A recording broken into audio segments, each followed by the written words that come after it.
And since childhood, I've been taken aboard Syrian motherships.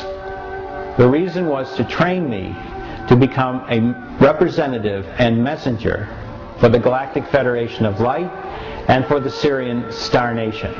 Now you may ask, what is the Galactic Federation of Light? The Galactic Federation of Light is a galactic organization of over 200,000 star nations dedicated to the spreading of light throughout this galaxy.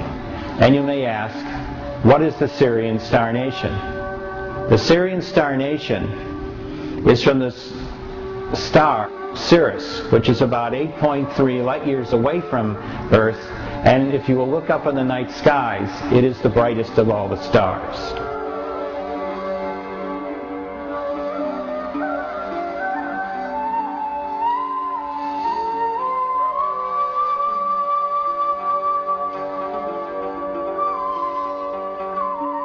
Who trained me? I was trained using some of the most advanced methods aboard the Syrian mothership by Washta and his entourage of no more than about 50 people.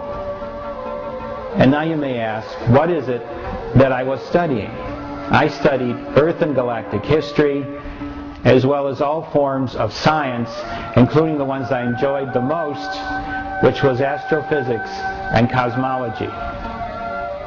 Now during this tour, I will share my insights from the many personal experiences that I had aboard Syrian starships. The tour that we will be describing is covering 8 sections of a Syrian mothership. The tour is meant to provide an overview of what you can expect from your first tour of a Syrian mothership after the first contact landings.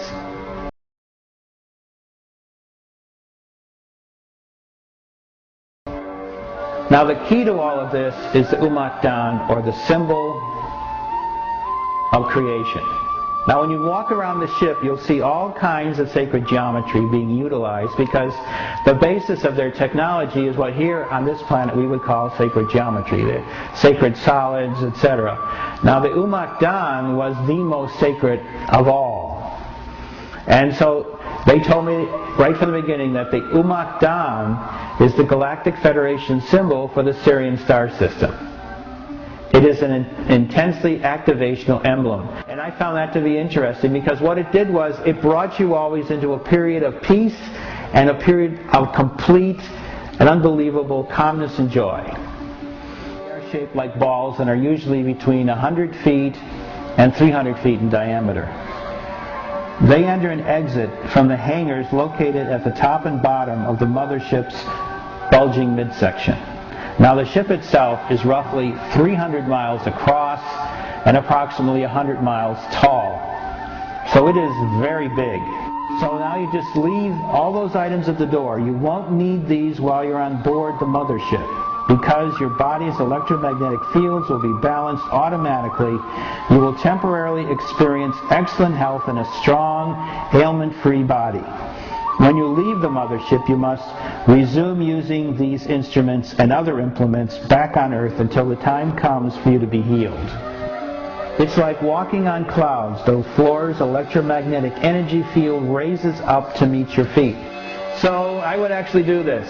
And to me it was neat. You couldn't fall, because you could run against this thing and you'd bounce off. That's what I call a secured fence. So it was marvelous. So I would look down and I would see these things like, if you think ants are small, you should see what they look like from a half mile up. One of the neat things about time on motherships is because they have their own ability to vibrate in the time-space continuum at their own pace, time is different.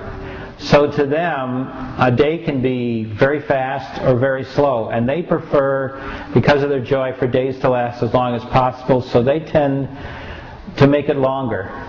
So, like a minute on Earth can be like 2 hours in a spaceship.